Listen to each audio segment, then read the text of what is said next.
This video is called a parlor trick, and it's intended to mess with your mind a little bit. What I want to do is show you the power of representing information as data and get you to explore some of the data representation choices we maybe take for granted. It's going to be a little weird. You may need to watch it a few times to really enjoy it. So the problem setup is, I don't know, maybe a little crazy. You've just gotten a new tablet and it runs a prototype version of Racket, which is great. You can make your tablet do anything you want. But there's one problem, which is this prototype version of Racket doesn't include numbers as primitive data. There just are no numbers in it at all.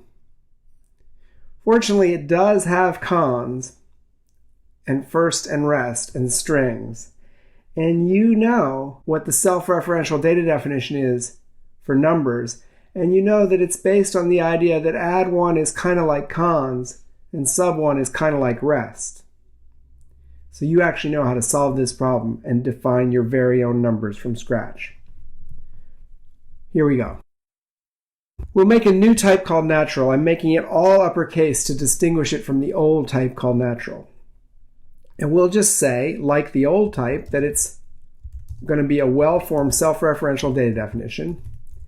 And it's going to look like this. We're going to say that it could be either empty, or it could be cons, an exclamation mark, a string with an exclamation mark onto natural. So you've got a well-formed self-referential data definition there. Empty is clearly the base case, and cons, exclamation mark, natural is the self-reference case. So that's the type comment. But in this case, what's actually trickier than the type comment is the interpretation. What does that mean? Well, it just means this. It's a natural number, and the number of exclamation marks in the list is the number. Let's do some examples. So natural 0 is empty. And natural 1 is cons 1 exclamation mark onto natural 0. This is 1 and this is 0. And 2 is just cons another exclamation mark onto n1. That's 2. Let's just run this for just a second and take a quick look. If we go down here in the interaction window, n0 is empty, n1 is a list with 1 exclamation mark in it, and n2 is a list with 2 exclamation marks in it. So they're cumbersome to look at. They'd be even more cumbersome to type, but those are new natural numbers. They would be so cumbersome to write out, in fact, that what I'm going to do is I'm going to use the magic of video editing to very quickly get a whole bunch more of them. Now we've got natural numbers 0 through 9 that are relatively easy to type. It's still a little weird looking at that cons. What's really going on here is that these are the primitives that operate on the new kind of natural. 1 is the predicate 0. Is something 0? And something is 0 if what? Well, if it's empty. Because that's what the type comment says. The type comment says, the type comment plus the interpretation says that the way we represent 0 is with empty. So that's one primitive. Another primitive is add 1. And the way we're going to add 1 to a natural is, well, we just do this cons thing. And another primitive is sub1. And the way we're going to get the next smallest natural number is with rest. Even though these are primitives, let me just write the signatures for them off to the side so we'll have them. We've never defined primitives like this before. Let's see, 0 question mark actually consumes anything.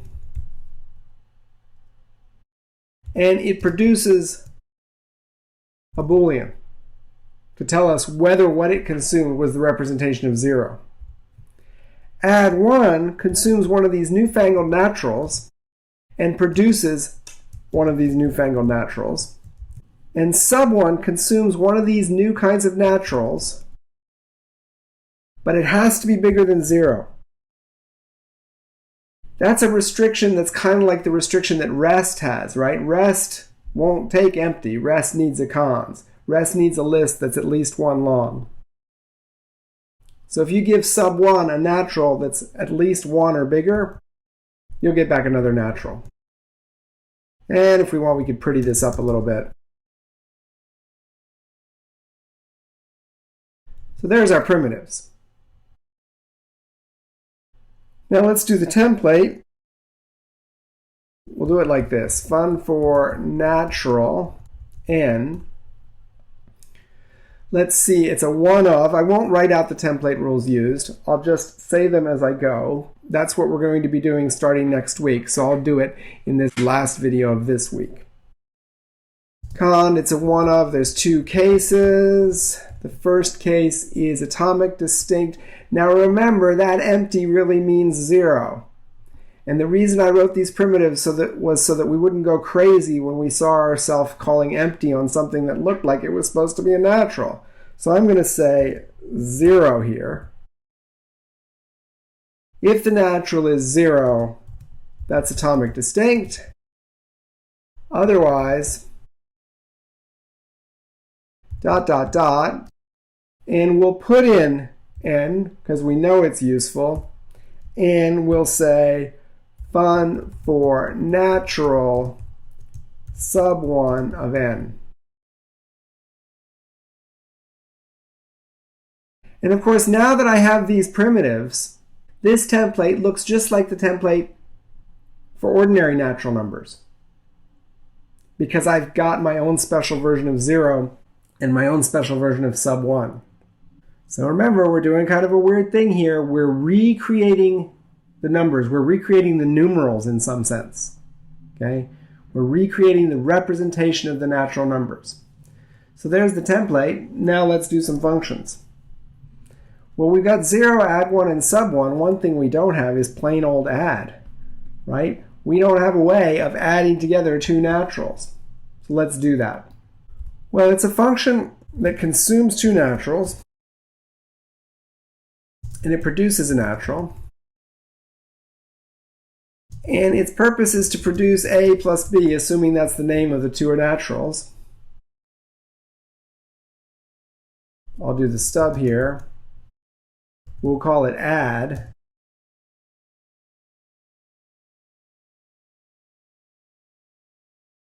So let's do some examples. Now this function is clearly going to be recursive on one of the numbers. That's what the template is for. I'm going to make it be recursive on the second number. It turns out that works out a little bit better later. It would have worked perfectly fine to make it recursive on the first number, but it'll just simplify things later if I do it this way. So that means my first test should be with a base case for the second argument. So I'll say n2 and n0. 0 is the base case. If I add 2 and 0, I should get 2. And just to make sure the first argument's treated all right, I'll also do something like this. That should be 3, because if I add 2 and 0, I get 2. If I add 0 and 3, I get 3. And now let's make one that actually does some more work. We'll add n3 and n4. This satisfies my at least 2 long rule, because 4 is bigger than 2. And we'll get n7. Sure is good that I made those constants so I don't have to type these naturals out all the time. Doing this with a bunch of conses would be a pain. Okay, let's take the template. We'll bring it down here. We'll rename it. We'll rename the recursion. We'll comment out the stub. And we need 2 parameters. So I'm going to rename this parameter to b.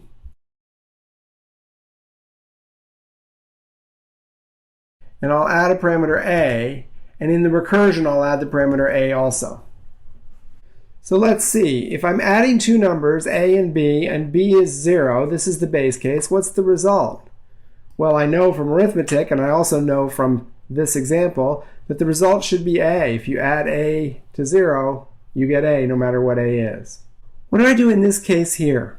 Well, I don't know if you remember the way you were originally taught to add in kindergarten, but the basic idea was you would get maybe 2 piles of sticks, and you would add them together by moving one stick at a time from one pile to the other pile until you only had 1 pile.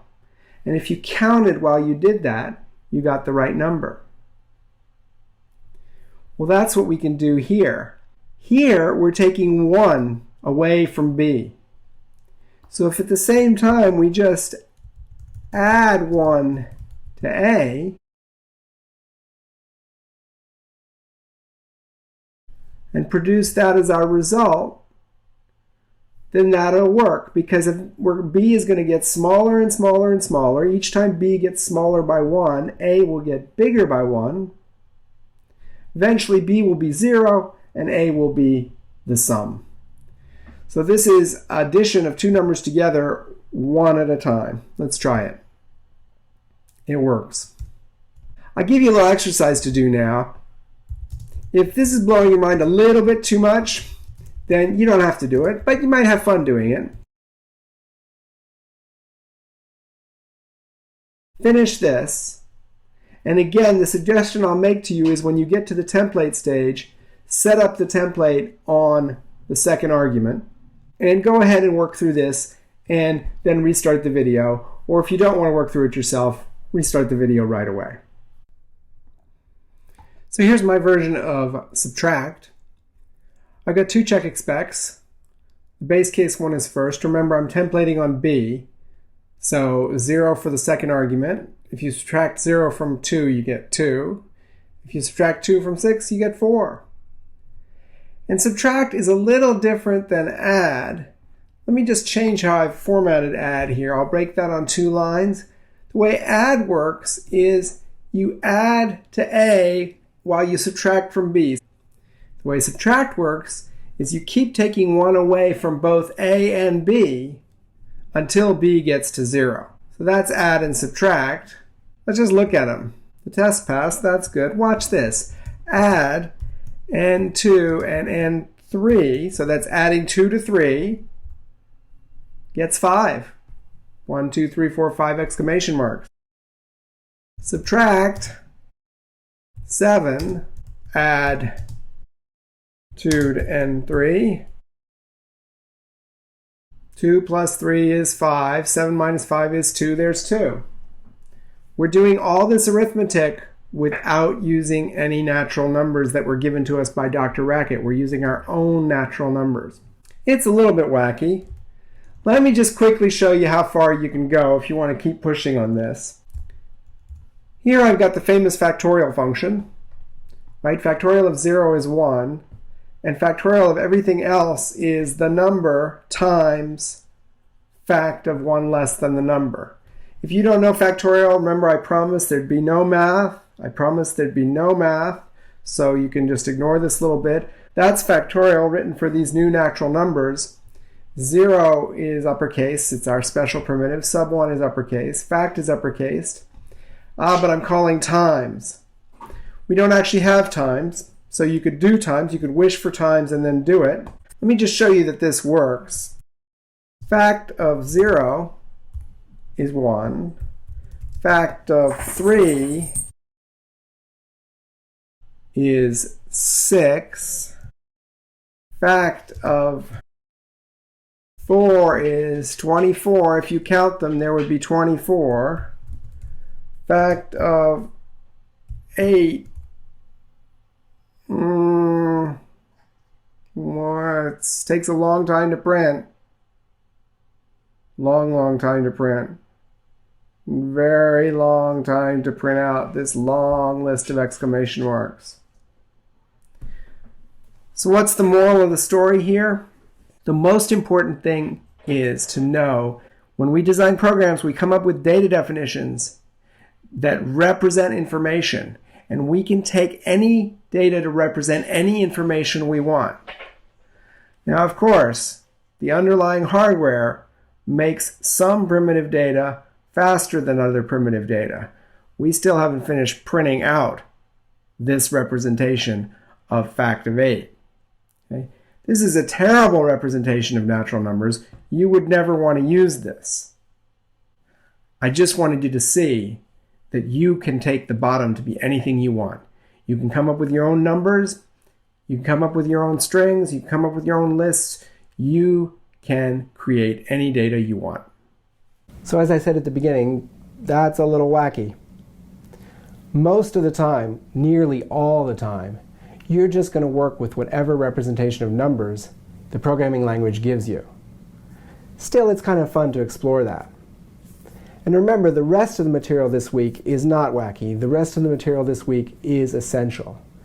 Representing arbitrary size information, well-formed self-referential type comments, operating on lists, and the reference rule, all of that's essential material. So be sure to practice it a lot, and we'll see you again next week.